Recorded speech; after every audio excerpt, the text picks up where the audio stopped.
Hello friends, welcome to Angels English learning. मैं अंजलि, आपकी trainer, आज आपके लिए लेकर के आई हूँ 10 इम्पोर्टेंट इंग्लिश फ्रेजेस जिनका यूज आप अपनी डेली लाइफ में बहुत ज्यादा करने वाले हैं। क्या होता है, हमें सबसे ज्यादा प्रॉब्लम उन सेंटेंसेस को फ्रेम करने में आती है जो हम रोजमर्रा की जिंदगी में आमतौर पर यूज करते हैं। हम अक्सर सोचते हैं, यार इसको मैं इंग्लिश में कैसे बोलूं, क्या कहते हैं इस छोटे से सेंटेंस को, मुझे तो इसकी इंग्लिश ही नहीं पता। ये प्रॉब्लम आज आपकी मैं सॉल्व करने वाली हूँ, क्योंकि आपको मैं ये 10 इंग्लिश फ्रेजेस बताने वाली हूँ और मैं इनको कैसे यूज करना है ये भी बताऊंगी। इनके एग्जाम्पल्स भी मैं आपको बताऊंगी इस लेसन में। मगर उससे पहले मैं आपको एक और ट्रिक बताना चाहती हूँ जिसकी हेल्प से आप अपनी इंग्लिश को इम्प्रूव कर सकते हैं। तो वो ट्रिक ये है कि आपको क्या करना है, आपको इन सेंटेंसेस को इन फ्रेजेस को कम से कम 2 से 3 बार रिपीट करना है। आप इस लेसन को सेव कर लीजिए, आप स्क्रीनशॉट ले लीजिए और उसके बाद इन सेंटेंसेस को कहीं पर नोट करिए। इन फ्रेजेस को नोट करने के बाद इनको 2 से 3 बार रिपीट करिए। अपने सेंटेंसेस में इनको फ्रेम करने की कोशिश कीजिए, उन सेंटेंसेस में जिनको आप अपनी रोजमर्रा की जिंदगी में ज्यादातर बोलते हो।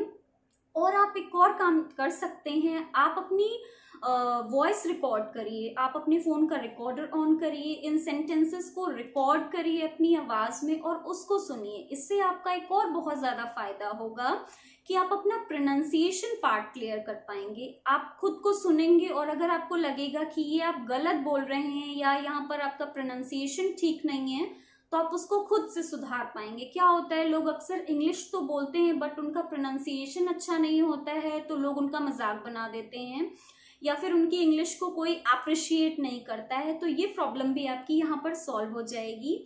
आई होप आप ये बताई हुई ट्रिक जरूर ट्राई करेंगे and definitely it will be helpful, क्योंकि मेरे कई सारे स्टूडेंट्स को ये बहुत ज्यादा हेल्प कर चुकी है। आई होप आपको भी ये बहुत ज्यादा हेल्प करेगी। तो चलिए स्टार्ट करते हैं हम हमारा आज का लेसन।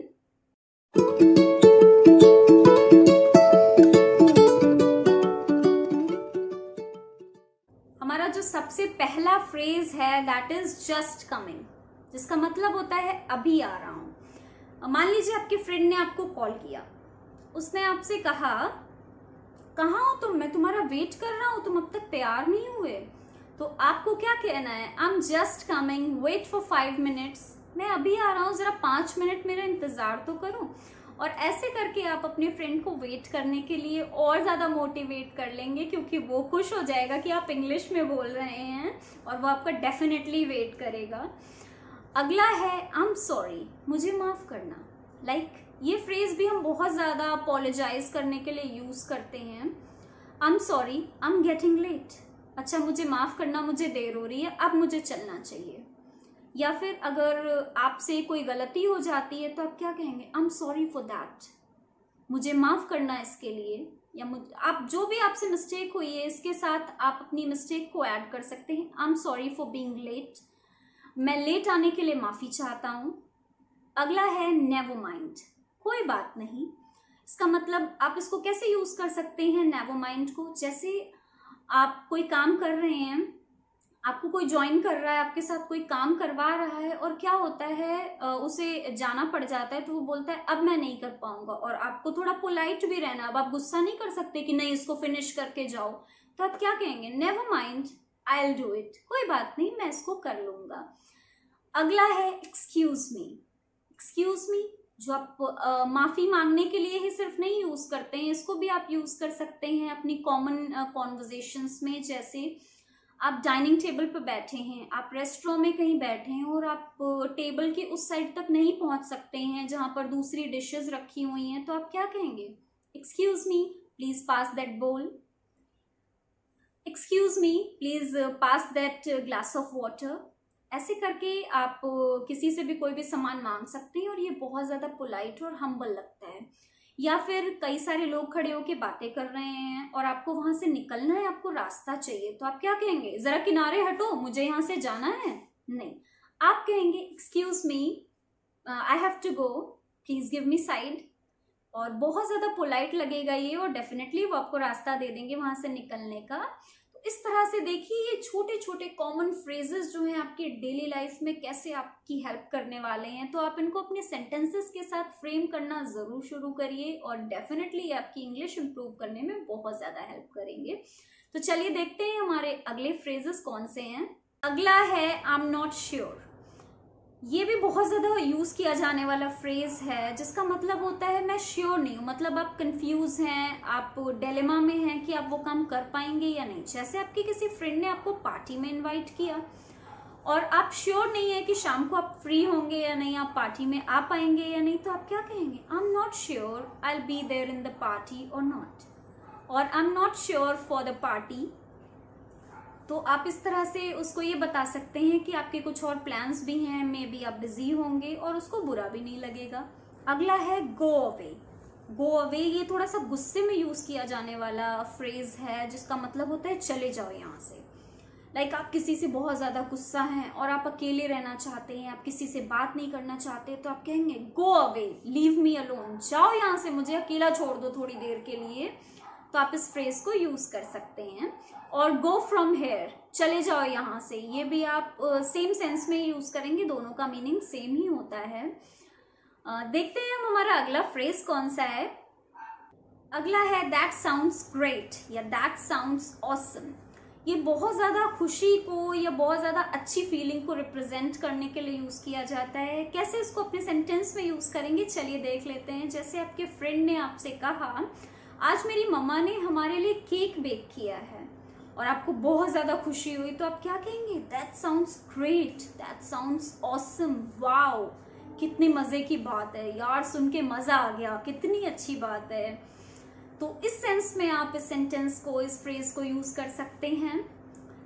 नेक्स्ट फ्रेज कौन सा है चलिए देखते हैं। हमारा अगला फ्रेज है don't get me wrong. Please मुझे गलत मत समझो, मतलब मुझे गलत मत समझना। इस फ्रेज को भी हम बहुत ज्यादा यूज करते हैं क्योंकि जब हमें किसी को ये दिखाना होता है कि आप गलत नहीं हैं और आपको ये एक्सप्लेन करना होता है यार जो तुम समझ रहे हो वैसा कुछ नहीं है, तो प्लीज मुझे गलत मत समझना, उस सेंस में आप इस फ्रेज को यूज कर सकते हैं। Like please don't get me wrong, I will not be there with you tomorrow. मैं कल तुम्हारे साथ नहीं होऊंगा या कल मैं तुम्हारे साथ नहीं चल पाऊंगा, तो please don't get me wrong.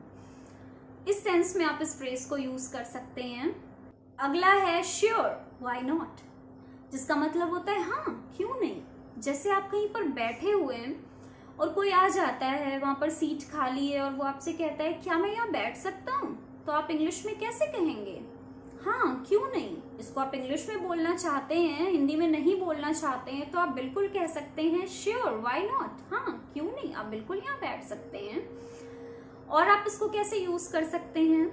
जैसे आपका कोई फ्रेंड है, आपको खाना खाते टाइम अगर वो ज्वाइन करना चाहता है, तो आप उससे क्या कहेंगे? अगर उसने आपसे परमिशन मांगी क्या मैं तुम्हारे साथ आज शाम को खाना खा सकता हूँ, तो भी आप कह सकते हैं या sure why not, please join us, हाँ क्यों नहीं, आ जाओ हमें अच्छा लगेगा। तो इसको आप ऐसे यूज कर सकते हैं और ये बहुत ज्यादा हेल्पफुल है। हमारा जो लास्ट फ्रेज है that is don't trouble me, मुझे परेशान मत करो। आप इसको कैसे यूज कर सकते हैं? जैसे आपको अलग अलग बैंक से, अलग अलग कई कंपनीज से आपको कॉल आ रही है और वो आपको नई नई स्कीम्स बता रहे हैं और आप बिल्कुल भी इंटरेस्टेड नहीं है, तो आप उनसे कह सकते हैं I am not interested in your schemes, please don't trouble me, मुझे परेशान मत करिए, मैं आपकी इन स्कीम्स में बिल्कुल भी इंटरेस्टेड नहीं हूँ। आप इसको और कैसे यूज कर सकते हैं? लाइक आपको अगर कोई सामान बेचने वाला वेंडर आया आपके घर के बाहर और आपको वो सामान नहीं लेना है, अगर वो थोड़ा सा भी एजुकेटेड है, पढ़ा लिखा है, समझ सकता है, या आपको कोई स्कीम समझाने वाले लोग भी आ जाते हैं कभी कभी बाहर, तो आप उनसे कैसे कह सकते हैं कि आप उनकी स्कीम में इंटरेस्टेड नहीं है या आप उनके सामान में इंटरेस्टेड नहीं है? आप कह सकते हैं I am not interested in these things, in these articles, so please don't trouble me, मुझे परेशान मत करिए। आप इस तरह से कह के उनको बता सकते हैं कि आपको बिल्कुल भी इन सामान में इंटरेस्ट नहीं है। तो आपने देखा कैसे ये छोटे छोटे फ्रेजेस जो हैं आपकी डेली लाइफ में आपकी इंग्लिश को इम्प्रूव करने के लिए कैसे हेल्प कर रहे हैं। अब आप इन फ्रेजेस को यूज करिए अपने सेंटेंसेस में, अपने सेंटेंसेस को फ्रेम करना शुरू करिए इनकी हेल्प से, एंड आई एम श्योर ये आपको बहुत ज्यादा हेल्प करेंगे, आपकी इंग्लिश को बहुत ज्यादा इम्प्रूव करेंगे। बट मैं आपको पहले ही बता चुकी हूँ जो ट्रिक, आप इनको रिकॉर्ड करिए, इनको बार बार बोलने की कोशिश करिए, अपने छोटे छोटे सेंटेंसेस को फ्रेम करिए और उसके बाद ही आपको डेफिनेटली याद रहने वाले हैं। आपको कहीं से बार बार इनको देखना नहीं पड़ेगा, इनका स्क्रीनशॉट नहीं लेना पड़ेगा, आपको कहीं नहीं लिखना पड़ेगा। आई होप आपके लिए लेसन बहुत ज़्यादा हेल्पफुल रहा होगा। मिलती हूँ मैं आपको किसी न्यू लेसन के साथ, किसी न्यू इंटरेस्टिंग टॉपिक के साथ। तब तक के लिए आप अपना ख्याल रखिएगा और सीखते रहिएगा। बाय।